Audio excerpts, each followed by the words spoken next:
Quem aqui é justo? Levanta a mão. Amém. Amém? Amém. Todos nós somos justos? Amém. Louvado seja o nome do Senhor. É claro que num grupo bem instruído como o nosso, a prontidão na resposta, eu sou justo, é o que se espera. Mas, impressionantemente, 9, simbolicamente falando, é claro, 9 entre 10 cristãos, quando você faz a mesma pergunta, você é justo? Ou quem é justo? A pessoa recua, falando, não, eu não sou justo, né? Alguns ficam meio assim, será que eu sou justo? Será que é certo eu dizer que eu sou justo? Porque a conceituação de justo e de justiça no coração do homem, ela está atrelada ao aspecto operacional. Ela está atrelada ao aspecto realização. Ela está ligada à questão da obra, do que eu faço e do que eu não faço, e por conta do que eu faço ou não faço, eu então sou considerado justo ou injusto. Muitas vezes nós, como pais, tratamos injustamente os nossos filhos. Quantas não são as vezes que nos nossos relacionamentos eu, como marido, sou injusto para com a minha esposa. E eu sei que você, numa reflexão rápida, encontrará pontualmente muitas circunstâncias nas quais você agiu injustamente para com alguém. Então existe esse aspecto da justiça, segundo a atitude, que faz com que o homem refugue na hora de se autoproclamar justo. Mas o bom é que a justiça, no tocante a qual nós vamos falar aqui, é uma justiça que nós podemos até nos autoproclamar como justos, como uma confissão alinhada a uma teoproclamação de que eu e você, em Cristo Jesus, fomos feitos, independentemente das nossas obras, justos. Isso coloca essa justiça que nos faz vermos-nos, ainda que constrangidamente justos, justificados numa justiça que não vem de nós. E aí sim nós podemos de pronto, como vocês fizeram, dizer, eu sou justo, ainda que a tua consciência ao mesmo tempo faça você lembrar de pontualmente N atitudes injustas, porque na verdade uma coisa não tem nada a ver com a outra. E o aspecto da religião do homem o faz incompreendedor disso aqui. Mas nós temos a revelação dessa graça que nos alcançou e podemos com bastante tranquilidade falarmos para o mundo, olha, eu sou justo porque fui justificado e essa justiça que me alcançou também pode te alcançar mediante a fé. Em Romanos 5, 1 e 2 diz assim, justificados, pois, mediante a fé, temos paz com Deus, por meio de nosso Senhor Jesus Cristo, por intermédio de quem obtivemos igualmente acesso, pela fé, a essa graça na qual estamos firmes. E gloriamo-nos na esperança da glória de Deus. Olha que justiça maravilhosa. Você é justo porque foi justificado mediante a fé no nosso Senhor Jesus Cristo, que lhe acrescentou essa justiça. Esta justiça alcança o seu aspecto interior, existencial, de forma que você encontra-se em paz com Deus. E quanto a tudo isso, você está firme. Está firmado. Tão firmado ao ponto de que quando você erra, você entristece-se pelo seu erro. Mas isso em absoluto afeta a sua convicção de justificação. Não é uma coisa maravilhosa?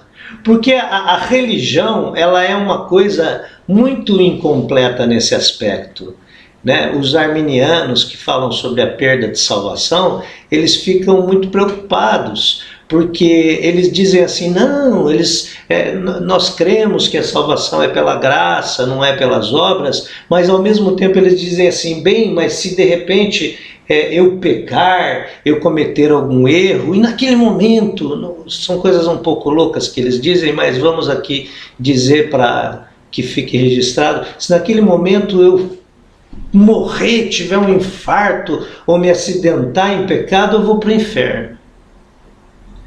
É porque eles não têm conhecimento do caráter, da amplitude, da plenitude e da irrevogabilidade da justificação que nos é acrescentada em Cristo Jesus, independentemente do que eu faça depois do dia que eu criei.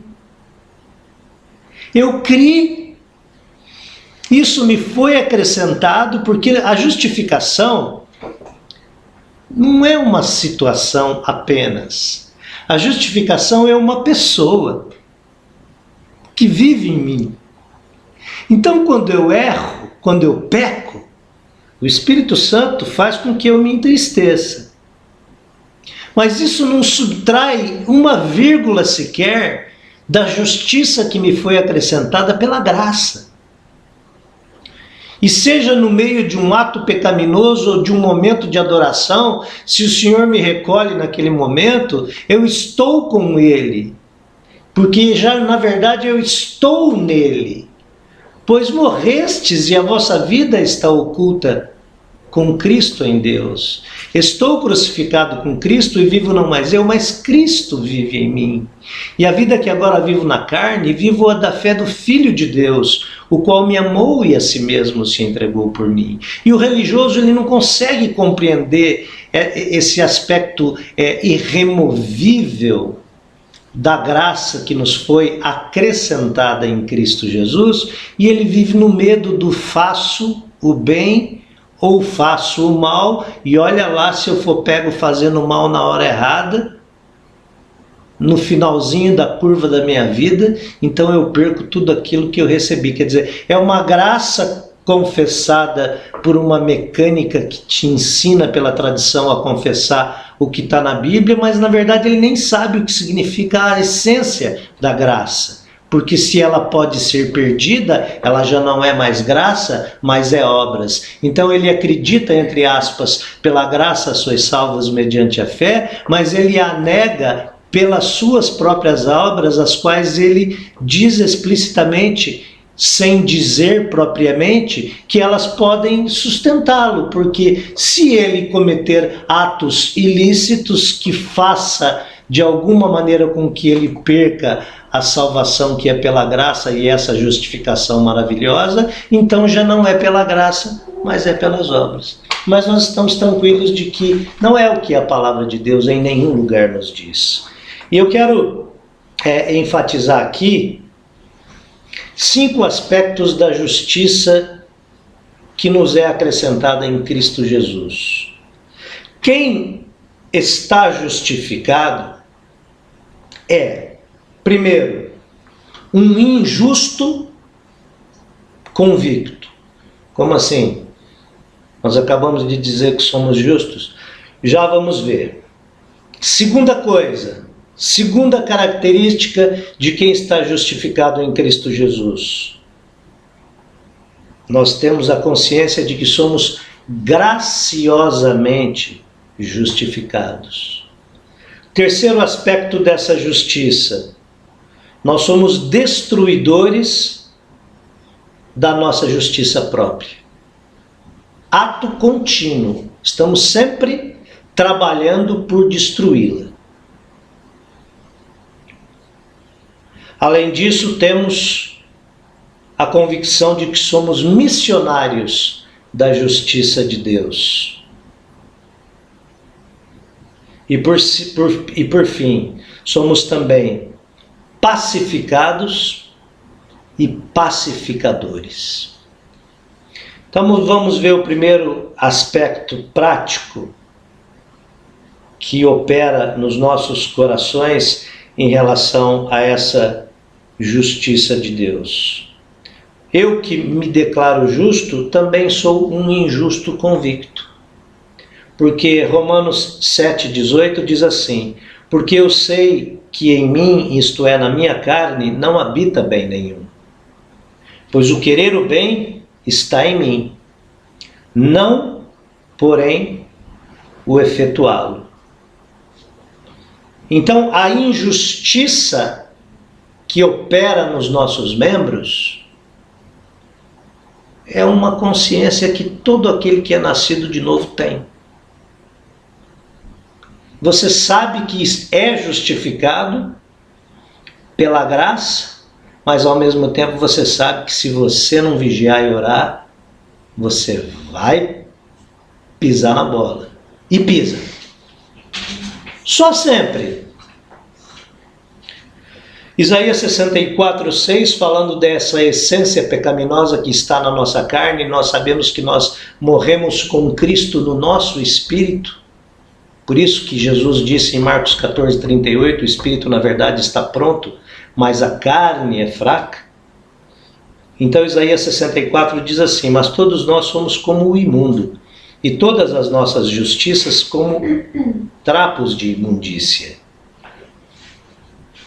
Todos nós murchamos como a folha, e as nossas iniquidades como um vento nos arrebatam.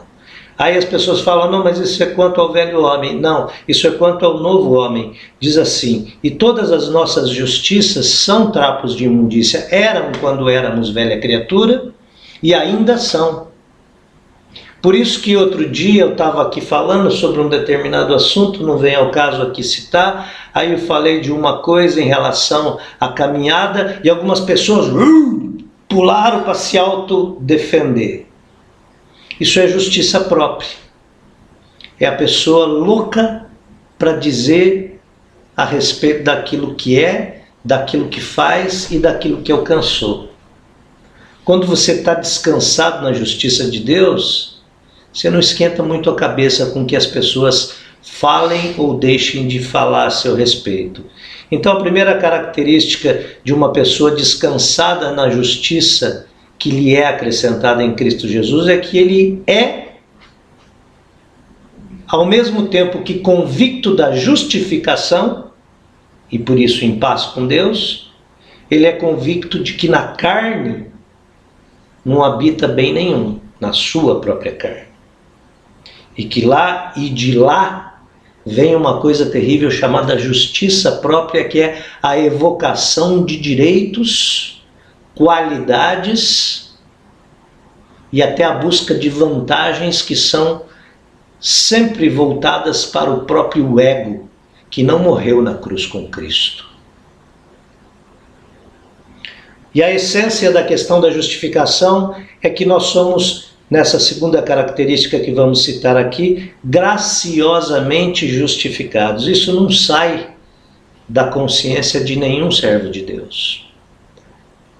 Romanos 3, de 23 a 28 diz assim: pois todos pecaram e carecem da glória de Deus. Diz algumas versões: pois todos pecaram e destituídos estão da glória de Deus. Nós já ensinamos isso, mas é segurança para nós que nós estejamos repetindo as mesmas coisas.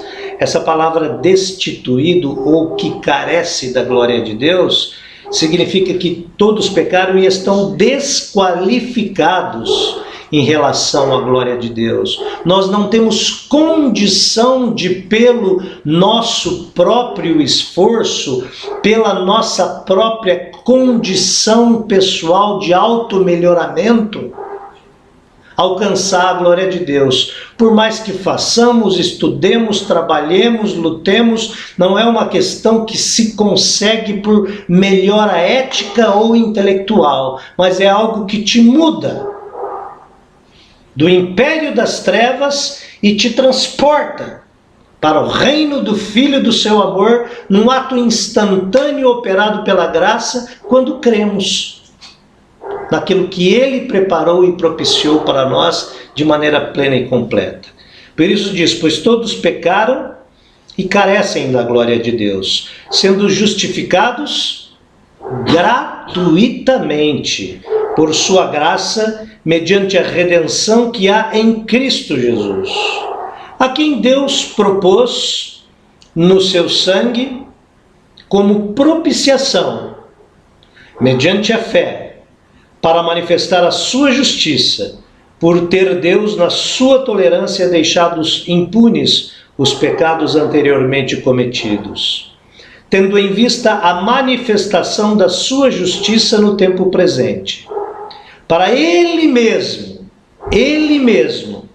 ser justo e o justificador daquele que tem fé em Jesus.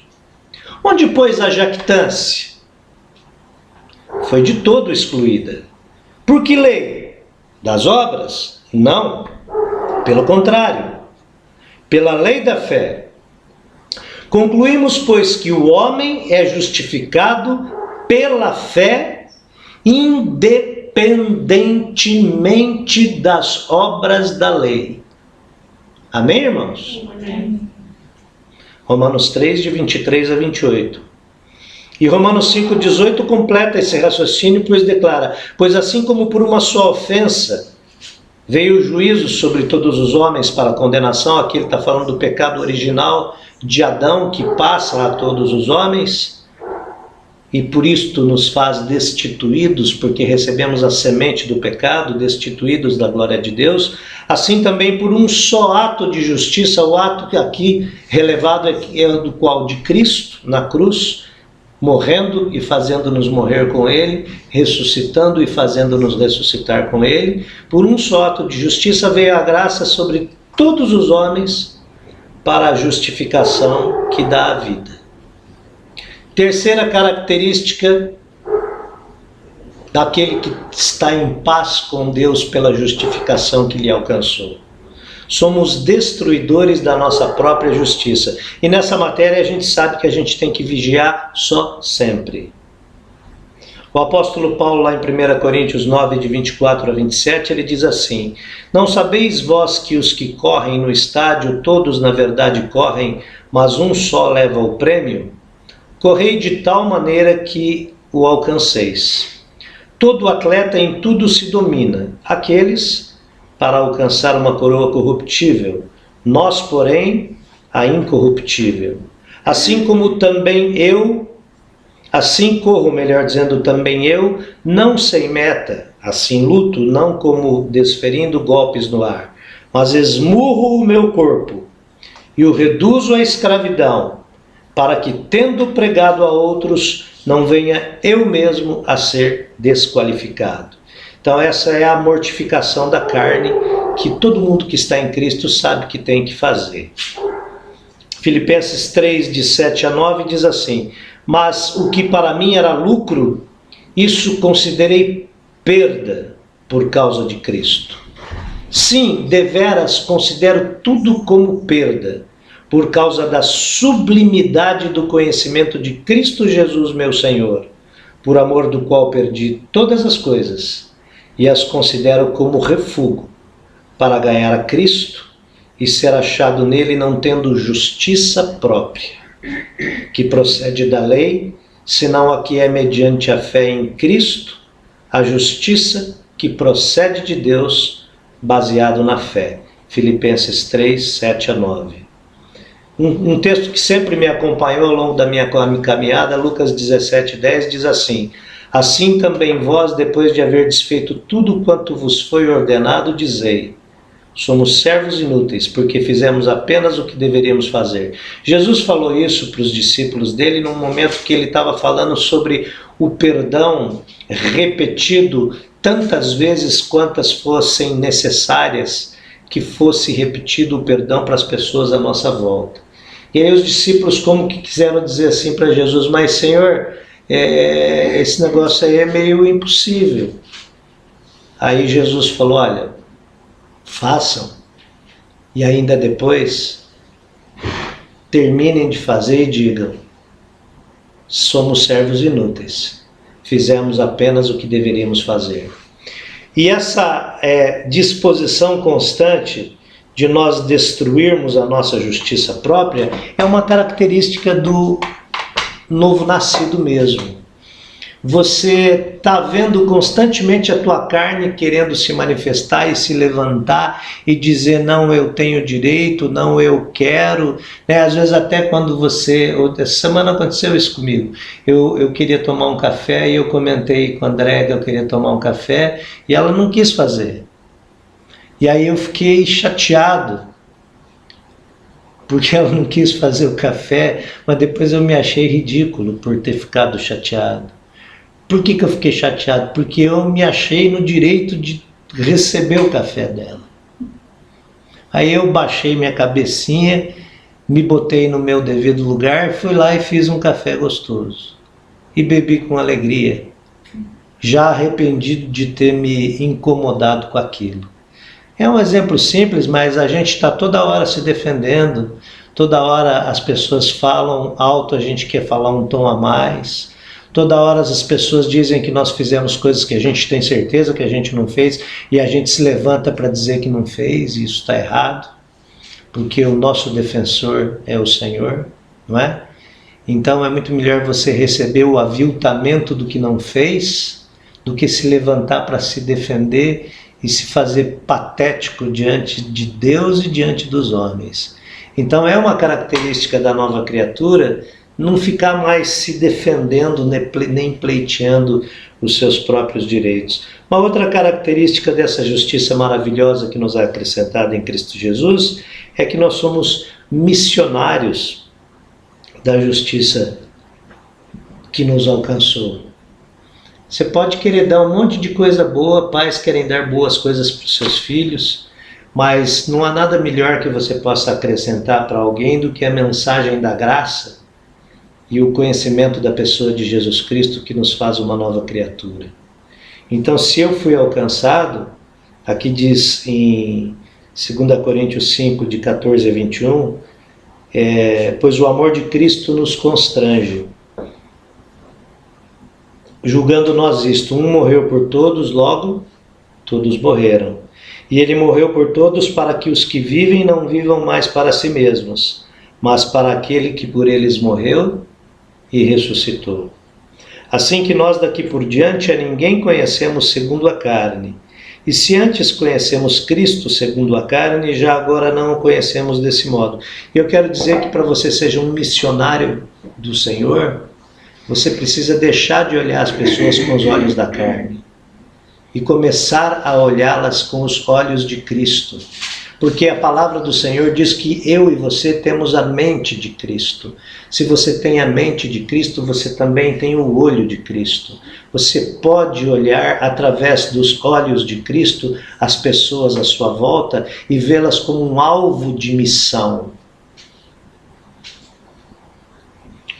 E assim, se alguém está em Cristo, nova criatura é, as coisas antigas já passaram, eis que se fizeram novas. Ora, tudo provém de Deus, que nos reconciliou consigo mesmo por meio de Cristo e nos deu o ministério de reconciliação, a saber que Deus estava em Cristo reconciliando consigo o mundo, não imputando aos homens as suas transgressões, e nos confiou a palavra de reconciliação.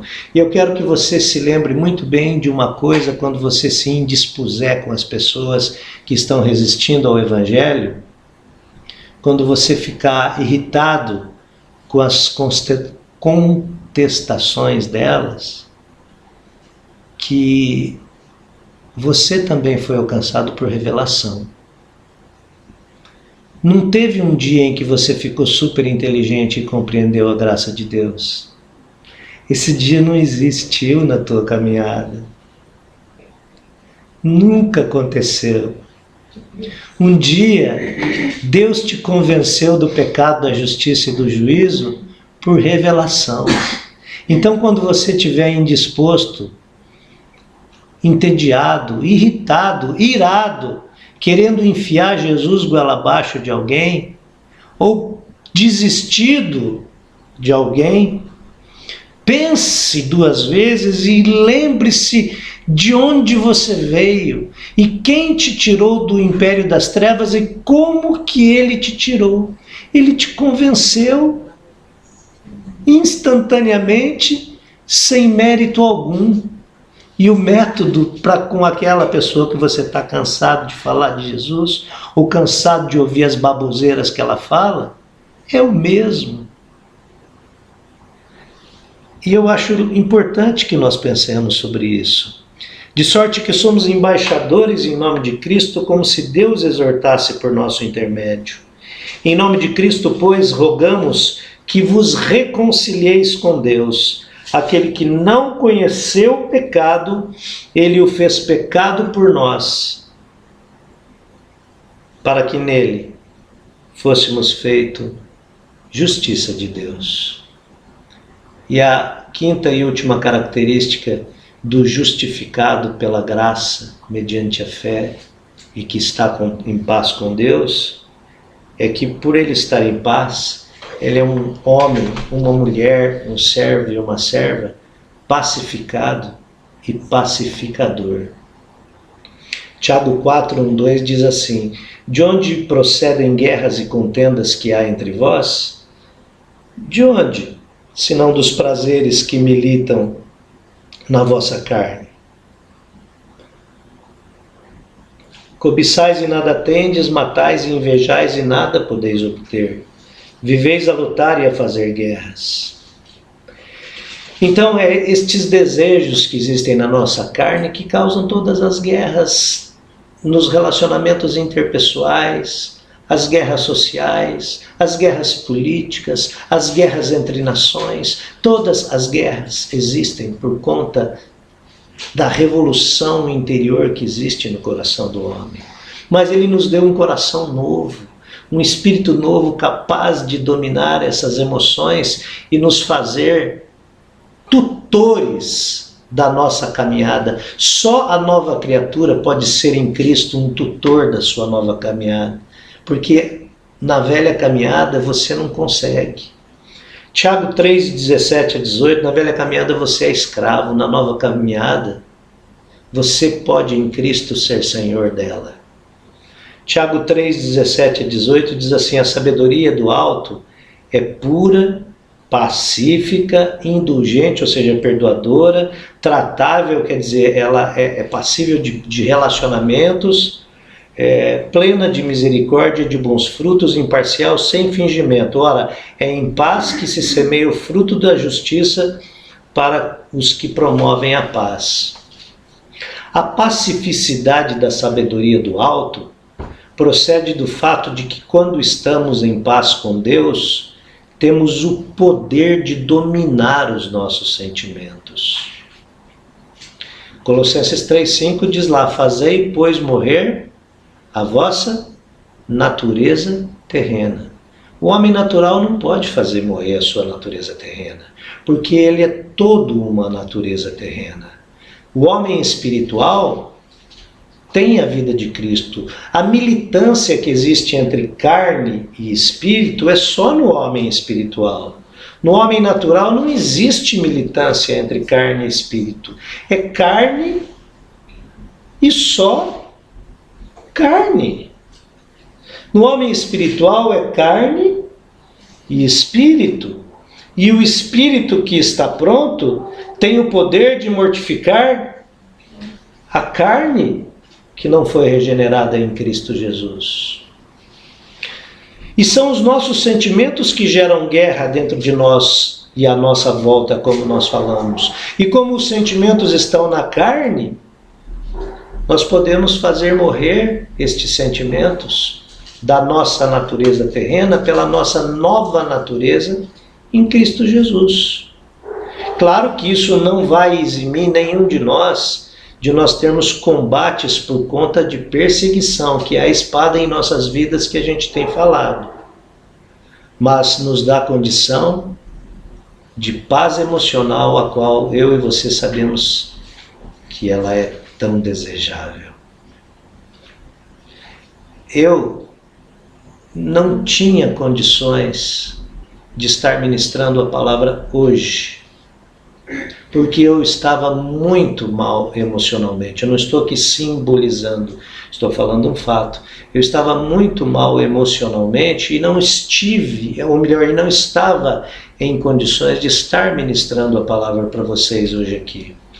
Mas de repente o Espírito do Senhor veio sobre mim e disse: não, a sua carne não está em condições, mas o teu espírito pode subjugar a sua carne, e você então, pelo meu espírito, no teu espírito, mortificará a sua carne, e você irá ministrar. Por isso que com 1 hora de início dessa reunião, eu avisei: não, eu vou estar com vocês ministrando a palavra.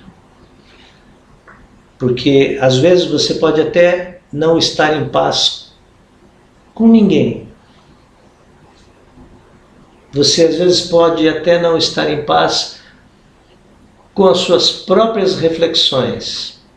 Mas existe uma paz que é a paz de Deus, que excede todo entendimento, que guarda o teu coração e a tua mente em Cristo Jesus e invade.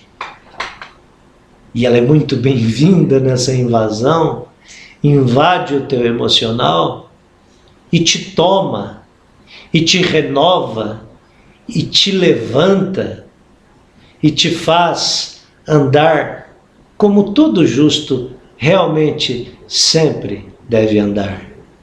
O justo, em qualquer hipótese, deve andar pela fé. Amém? Amém. Uma coisa que nós constatamos assim, basta que a gente medite, é que a disposição da autojustificação é um aspecto permanente no homem. Nós estamos falando do novo homem, porque o ímpio é pura justiça própria. Sim. Então, o que Deus tem falado ao meu coração é que nós precisamos nos mergulhar na glória de Deus. Nós precisamos contemplar a glória de Deus. Nós precisamos nos tornarmos íntimos da presença do Senhor, onde a ridicularidade da justiça própria é escancarada diante dos nossos olhos como um subproduto, mas extremamente importante, porque é a própria presença do Senhor que nos toma. E uma coisa que eu vejo assim muito, eu não sei como é com cada um de vocês, mas quanto mais eu me aproximo de Deus, na contemplação, na adoração, na oração, não só no estudo da palavra, mas também no estudo da palavra, eu fico extremamente constrangido, porque a todo instante eu estou me vendo como eu realmente fui e carnalmente como eu realmente sou. Um lixo. Um lixo. É verdade, mas ô irmã, é óbvio que é verdade. Só faltou bater o martelo. Mas é verdade mesmo. É isso mesmo. Mas esse seu é verdade, você falou, porque você se vê assim também. É verdade. É. Eu tava pensando a pessoa, algumas coisas que eu ia falar de mim. Olha, eu ia falar de mim. Não tem um dia na minha caminhada. Gente, é sério. A gente tem que rir mesmo, porque não tem um dia na minha caminhada que eu não olho para mim e eu não vejo que lixo eu sou. Eu fico muito constrangido porque pelo que ele fez comigo, me elegeu, me chamou, me justificou, me glorificou, me fez assentado com Cristo em Deus. Gente, isso é uma coisa, nos faz coparticipantes da natureza divina. Isso é maravilhoso, sabe?